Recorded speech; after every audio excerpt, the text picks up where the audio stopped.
ఆంధ్రప్రదేశ్లో ఎస్సీ/ఎస్టీ పారిశ్రామికవేత్తల సబ్సిడీ బకాయిల సాధన కోసం మంగళగిరిలో చేపట్టిన రిలే నిరాహార దీక్షలు తీవ్ర రూపం దాల్చాయి. ప్రభుత్వం నుంచి రావాల్సిన సుమారు 754 కోట్ల బకాయిలు విడుదల కాకపోవడంతో రాష్ట్రవ్యాప్తంగా వివిధ జిల్లాల నుంచి వస్తున్న ఎస్సీ/ఎస్టీ పారిశ్రామికవేత్తల సంఖ్య రోజురోజుకు పెరుగుతోంది. ప్రభుత్వ అలసత్వం వల్ల తీవ్ర ఆర్థిక ఇబ్బందులు, మానసిక ఆందోళనలు ఎదుర్కొంటున్న పారిశ్రామికవేత్తల ఆరోగ్యం క్షీణిస్తోంది. డాక్టర్ బిఆర్ అంబేడ్కర్ కోనసీమ జిల్లా బొబ్బర్లలంక గ్రామానికి చెందిన తళారి క్రాంతికుమార్ దీక్షా టెంట్లోనే ఉదయం సొమ్మసిల్లి పడిపోవడంతో తోటి పారిశ్రామికవేత్తలు ఆయనను సమీప ఆసుపత్రికి తరలించి చికిత్స అందించారు. అలాగే కర్నూలు జిల్లా నుంచి ఈ దీక్షకు మద్దతుగా మంగళగిరి బయల్దేరిన మరో పారిశ్రామికవేత్త సేవానాయక్ మార్గమధ్యంలో తీవ్రమైన పక్షవాతం, పెరాలిసిస్ బారిన పడి ఆసుపత్రిలో చేరారు. ఇప్పటికే 3 పారిశ్రామికవేత్తలకు గుండెపోటు రాగా కంచుపర్తి వెంకట్రావు అనే పారిశ్రామికవేత్త జూన్ 27న మానసిక ఆందోళనతో మరణించిన ఉదంతం తమను తీవ్రంగా కలచివేసిందని వారు ఆవేదన వ్యక్తం చేశారు. ప్రభుత్వం అనుసరిస్తున్న పర్సెంటేజ్ విధానాల వల్ల తాము కొనుగోలు చేసిన వ్యాపార వాహనాలకు బ్యాంకు వాయిదాలు కూడా చెల్లించలేకపోతున్నామని బాధిత పారిశ్రామికవేత్తలు పేర్కొన్నారు. ఇటువంటి దారుణమైన పరిస్థితుల్లో వాహనాలను నడపలేక నష్టపోతున్నామని, ప్రభుత్వం వెంటనే స్పందించి 754 కోట్ల బకాయిలను విడుదల చేయకపోతే తమ వాహనాలన్నింటినీ మంగళగిరిలోని ఏపీఐఐసీ బిల్డింగ్ ముందు నిలిపివేసి పెద్ద ఎత్తున నిరసన తెలుపుతామని హెచ్చరించారు. పరిస్థితి తీవ్రతను గమనించిన ఎస్సీ/ఎస్టీ పారిశ్రామికవేత్తల బృందం జనసేన రాష్ట్ర కార్యాలయంలో డిప్యూటీ సీఎం పవన్ కళ్యాణ్ను కలిసి తమ గోడును విన్నవించుకుంది. దీనిపై తక్షణమే స్పందించిన పవన్ కళ్యాణ్ పరిశ్రమల శాఖ ప్రిన్సిపల్ సెక్రటరీలకు ఫోన్ చేసి ఈ సమస్యపై పూర్తి వివరాలు వాకబు చేసి వెంటనే పరిష్కరించాలని ఆదేశించారు. ఈ ప్రక్రియకు అధికారులు 2-3 రోజులు సమయం కోరగా పారిశ్రామికవేత్తల ఇబ్బందుల దృష్ట్యా వీలైనంత త్వరగా సమస్యను కొలిక్కి తేవాలని అధికారులను కోరారు. డిప్యూటీ సీఎంతో భేటీ ముగిసిన అనంతరం పరిశ్రమల శాఖ అడిషనల్ డైరెక్టర్ రామలింగం మంగళగిరిలోని దీక్షా శిబిరాన్ని సందర్శించారు. ప్రభుత్వం సమస్య పరిష్కారానికి సాకూలంగా ఉందని, కాబట్టి రిలే నిరాహార దీక్షలను విరమించాలని ఆయన కోరారు. అయితే కేవలం మాటలతో కాకుండా ప్రభుత్వం నుంచి బకాయిల విడుదలపై స్పష్టమైన అధికారిక హామీ లభించిన తర్వాతే తాము నిరాహార దీక్షలను విరమిస్తామని ఎస్సీ/ఎస్టీ పారిశ్రామికవేత్తలు స్పష్టం చేశారు. డిసెంబర్ 4న చేసాం. టీజీ భరత్ గారి హామీతో దాన్ని విరమించుకున్నాం. మళ్ళీ జనవరిలో చేసాం. అలా అడిగితే వాళ్ళకు 20% అమౌంట్స్ని మాకు రిలీజ్ చేశారండి. పూర్తి అమౌంట్స్ని మీకు 1 మంత్లో క్లియర్ చేస్తామని మన ఏపీఐఐసీ నుంచి మాకు ఇన్ఫర్మేషన్ చెప్పారు. కానీ తర్వాత ఎన్నిసార్లు వెళ్ళినా వాళ్ళు మాకు స్పష్టంగా సబ్సిడీ మొత్తాన్ని క్లియర్ చేయట్లేదండి. లాస్ట్కి మేము మొన్న జూలై 1 నుంచి మళ్ళీ ఇక్కడ నిరాహార దీక్షను మొదలుపెట్టాం ధర్నాని. కొన్ని వేల కుటుంబాలు ఉన్నాయండి. ఎస్సీ/ఎస్టీ కుటుంబాలు కొన్ని వేల కుటుంబాలు ఉన్నాయి. రాష్ట్రం మొత్తం మీద కడప, కర్నూలు, అనంతపురం, నెల్లూరు, గోదావరి, ఉభయ గోదావరి, విశాఖ, వైజాగ్, శ్రీకాకుళం, ఇటు ఒంగోలు, ప్రకాశం, మొత్తం ఏపీలో ఎన్ని జిల్లాలు ఉన్నాయి వాటి నుంచి మొత్తం కొన్ని వందల మంది వస్తూ ఉన్నారండి. ఇక్కడ ఈ ధర్నాలో పాల్గొంటున్నారు. మేమైతే ప్రభుత్వానికి ఇక్కడ మొన్న వచ్చిన వెంటనే మేము చెప్పాం, ఏపీఐఐసీ బిల్డింగ్కి వెళ్ళి మా సమస్యను మీరు ఎప్పటికి పరిష్కరిస్తారు, మీరు ఇచ్చేంత వరకు మేము ఇక్కడి నుంచి కదిలేదు లేదని చెప్పామండి. అది మీరు పర్సంటేజ్ విధానం కాదు, మాకు టోటల్గా మాకు మొత్తం మాకు ఎంత ఉందో ఆ సబ్సిడీ అమౌంట్లో మీరు మొత్తం క్లియర్ చేయాలని చెప్పామండి. అధికారులు సమాధానం చెప్తామన్నారు.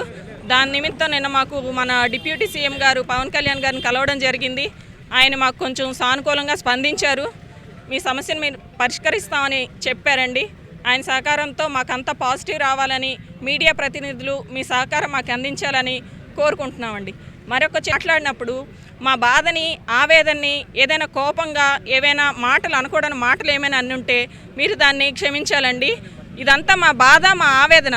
మేము ఎవరిని టార్గెట్ చేసుకొని ప్రత్యక్షంగా ఎవరిని ఏమీ అంటం లేదండి. కొన్ని వేల కుటుంబాలు, మేము వేల కుటుంబాలు, కొన్ని ఇంకా డబల్, ఇంకా అంతకు మించి వేల కుటుంబాలకి ఇంకొంచెం మేము ఉపాధి కల్పిస్తున్నాం. మీరు మాకు సబ్సిడీని రిలీజ్ చేస్తే మాతో పాటు ఆ మిగిలిన కుటుంబాలు కూడా ఎంతో సంతోషంగా ఉంటాయండి. మీరందరూ మా విషయాన్ని మీడియా ద్వారా ఇంకొంచెం అందరికీ తెలియజేయాలని కోరుకుంటున్నాను. Thank you. మేము పవన్ కళ్యాణ్ గారి ఆఫీస్కి 500 మెంబర్స్ పైన వెళ్ళామండి ర్యాలీ చేసుకుంటా. బయటన అక్కడ మా విషయం ఏంటి, సమస్య ఏంటి అనేది కూడా చెప్పాము, వెళ్ళామండి. ఆయన ఈరోజు అధికారులతో మాట్లాడి, దానికి సంబంధించిన అధికారులు ఎవరున్నారో వాళ్ళతో మాట్లాడి, మీ వాళ్ళతో ఒక 5-10 మందితో మాట్లాడి విషయం చెప్తానని చెప్పారండి. Doctor B R Ambedkar Konaseema district sir. నేను కూడా ఒక పారిశ్రామికవేత్తనే. మేము గత 7 నెలలుగా అయితే చాలా తీవ్రంగా ఈ ధర్నా చేస్తున్నాము. నిన్న పవన్ కళ్యాణ్, డిప్యూటీ సీఎం పవన్ కళ్యాణ్ గారు సార్ని అయితే మా వాళ్ళు కలవడం జరిగింది. ఆయన స్పందన అయితే పాజిటివ్గా అనిపించింది సార్. ఆయన ఇంకొకటి ఏంటంటే ఈరోజు మాకు టిఫిన్స్ ఏంటి, మీల్స్ ఏంటి ఆయనే ప్రొవైడ్ చేశారు. ఈ మీడియా పూర్వకంగా సార్కి ఒకటే చెప్పుకుంటున్నాను సార్. సార్ ఇక్కడున్న మాకు ఆకలి తీర్చారు సార్. ఇంటి దగ్గర మేము చంటి బిడ్డలను వదిలేసి వచ్చాం సార్. వాళ్ళ ఆకలి కూడా తీరుస్తారని ఆశిస్తున్నాను. అది ఎలాగంటే మాకు 100% సబ్సిడీస్ రిలీజ్ చేసి వాళ్ళ ఆకలి కూడా తీరుస్తారని ఆశిస్తున్నాం సార్. మేము 2021 ఏప్రిల్ 15 నుంచి ఇంతవరకు సబ్సిడీలు రాలేదు. అంతకుముందున జగన్మోహన్ రెడ్డి గారు 2021లో క్లియర్ చేశారు. కానీ 2024లో ఎన్నికల ముందర ఆయన మాకు క్లియర్ చేస్తాడని సబ్సిడీలో చాలా ఆశించాం. కానీ ఆయన ఇవ్వలేకపోయారు. కానీ ఈ ప్రభుత్వం కూటమి ప్రభుత్వం వచ్చిన తర్వాత మాకు న్యాయం జరుగుతుంది, మాకు సబ్సిడీలు వస్తాయని చాలా ఎదురు చూసాం.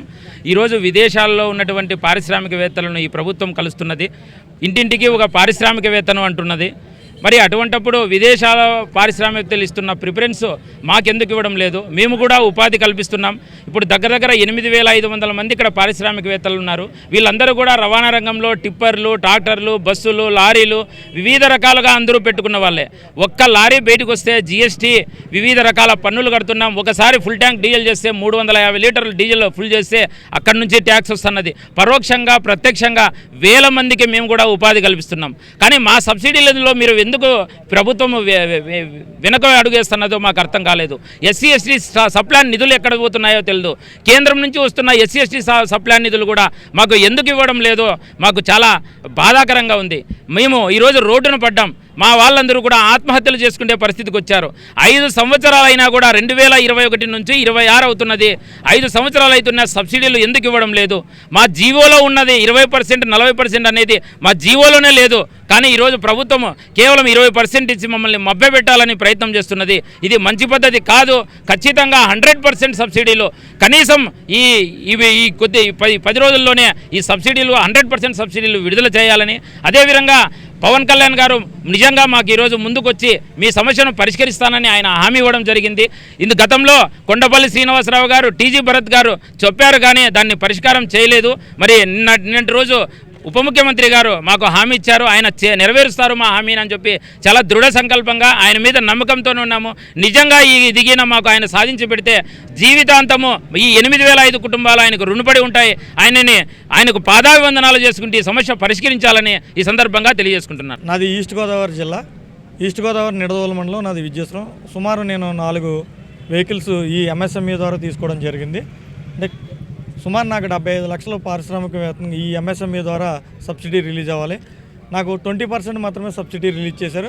నేను 2021లో ఈ యొక్క పారిశ్రామికల ద్వారా ఈ స్కీమ్ ద్వారా నేను వెహికల్స్ తీసుకోవడం ట్రాన్స్పోర్ట్ సెక్టార్లో. ముందుగా ఈ కేవీఆర్ గారు సుమారు 10 యూనిట్లు తీసుకోవడం జరిగింది ఈ ట్రాన్స్పోర్ట్ సెక్టార్లో. ఆయన పూర్తి పేరు కంచుమర్తి వెంకట్రావు గారు. ఆయనది ఈస్ట్ గోదావరి జిల్లా మద్దూరులంక గ్రామం. ఆయన ఒక మాజీ ప్రెసిడెంట్ కూడా. ఆయన్ని మేము ఆదర్శంగా తీసుకుని ఈ ట్రాన్స్పోర్ట్ రంగంలో మేము కూడా చిన్న అప్పులు చేసి మరి ఈ ట్రాన్స్పోర్ట్ రంగంలో మేము కూడా లోన్లు తీసుకోవడం జరిగింది. మాకు ఎంతో 2021 ప్రతి నెల ఆగస్టులో అప్పుడున్న ప్రభుత్వం ఆగస్టులో సబ్సిడీలు రిలీజ్ చేస్తానంది, కానీ రిలీజ్ చేయలేదు. ఈ 5 సంవత్సరాల్లో మాకు రిలీజ్ చేయకపోవడం వల్ల లాస్ట్ మంత్ అంటే జూన్ నెలలో, ఈ సంవత్సరం జూన్ నెలలో 16వ తారీఖున సుమారు 4-5 సార్లు ఈ కంచుమర్తి వెంకట్రావు గారితో నేను ఏపీఐసిసి బిల్డింగ్కి తిరగడం జరిగింది. లాస్ట్గా 16వ తారీఖున ఈ పరిశ్రమలకు సంబంధించి ఏడీ గారు ఎవరైతే ఉన్నారో రామలింగరాజు సార్ని కలవడం జరిగింది. ఆయన ఎంఎస్ఎంఈ డే ఈ జూన్ 27వ తారీఖున మీకు ఎంతో రిలీజ్ చేస్తారని చెప్పారు. కానీ మళ్ళీ మేము ఆయన సార్ని కలిసినప్పుడు ఇది కూడా మీకు క్యాన్సిల్ అయ్యింది, ఇది కూడా కష్టం, ఇప్పుడప్పుడే ఎటువంటి ఆదేశాలు రాలేదు ప్రభుత్వం నుంచి, నా దగ్గర ఎటువంటి ఇన్ఫర్మేషన్ లేదని చెప్పడం. సార్ ఆయన వెంకట్రావు గారిని తర్వాత నేను కారులో తీసుకెళ్ళినప్పుడు ఆయన బాధపడడం, తర్వాత వెళ్ళి మనస్తాపం చెందడం, ఆయన యంగగా తిరిగి ఆయన ఒకసారిగా హార్ట్ అటాక్ వచ్చి చనిపోవడం. సుమారు 10 యూనిట్లు ఆయన తీసుకుని దగ్గరగా 4 నాతో ఆయన మాటలో సుమారు 2-3 కోట్లు అప్పు అయిపోయాను, దీనివల్ల ఆర్థికంగా చాలా నష్టపోయానని ఆయన చెప్పడం. ఈ బాధ తట్టుకోలేక కనీసం ఆ రోజు ఉదయం నుంచి మధ్యాహ్నం దాకా తిరిగి ఆయన ఆ రోజు కూడా ఇంకా ఈరోజు ఏదో ఒక విషయం తెలుస్తుందని ఎంతో టీవీ చూసే ఆతృతగా ఆయన చూడడం, ఏ విషయం అయింది కూడా ఏది రాకపోవడంతో ఆయన మనస్తాపన చెంది గుండెపోటు వచ్చి చనిపోవడం జరిగింది. అదే విషయాన్ని నేను నా తోటి ఎంఎస్ఎంఈ పారిశ్రామికవేత్తల అందరికీ తెలియజేయడం జరిగింది. ఆ చుట్టుపక్కల ఉన్న పారిశ్రామికవేత్తలు అందరూ కూడా తరలి వచ్చి ఏం జరిగిందని స్పష్టత తెలుసుకుని ఈ యొక్క కార్యక్రమం సుమారు జూలై 1 తారీఖు నుంచి ఆయన చనిపోయిన తర్వాత ఈ యొక్క దీక్ష ప్రారంభించి ఇప్పటికి నాతో సుమారు 600 మంది కుటుంబాలు ఇక్కడే కుటుంబాన్ని వదులుకొని బిడ్డలను వదులుకొని ఇక్కడే 8 రోజులుగా దీక్ష చేస్తున్నారు. నిన్న పవన్ కళ్యాణ్ గారు కొంచెం ఒక హామీ ఇచ్చారు. ఆయనైనా మాకు చొరవ చేసి కూటమి ప్రభుత్వంతో మాట్లాడి, కూటమి ప్రభుత్వంలో ఆయన కూడా ఒకరు కాబట్టి ఈ కూటమి ప్రభుత్వం అయినా మాకు మంచి చేస్తుందని మేము ప్రభుత్వాన్ని ఎంతో వేడుకున్నాం. లేకపోతే వెంకట్రావు గారే కాదు, మేము కూడా అదే పరిస్థితిలో ఉన్నాం, చనిపోదామనే పరిస్థితికి ఇక్కడ ఉన్న వాళ్ళందరూ కూడా ఉన్నారు. ఎందుకంటే ఎంఎస్ఎంఈలో తీసుకుని లోన్లు బ్యాంకుల ద్వారా ఉన్న ఇబ్బందులు, ఈ వెహికల్స్ సీజ్ అయిపోతున్నాయి కాబట్టి, ఇప్పటికే ఎన్పీలో ఉన్నాయి కాబట్టి ప్రభుత్వం ఇప్పుడైనా 100% సబ్సిడీ రిలీజ్ చేస్తే ఇక్కడ ఉన్న కుటుంబాలంతా బాగుపడతాయని మరి ఒకసారి అందరికీ తెలియజేస్తూ, మాకు కూటమి ప్రభుత్వం పవన్ కళ్యాణ్ గారు చొరవ చేసుకుని మా అందరికీ ఇక్కడ ఉన్న ప్రతి ఒక్కరికి 100% సబ్సిడీ రిలీజ్ చేసి న్యాయం చేయవలసిందిగా మరీ కోరి ప్రార్థిస్తున్నాం. గూగుల్కి ఇస్తారు సబ్సిడీలు, కియాకి ఇస్తారు సబ్సిడీలు,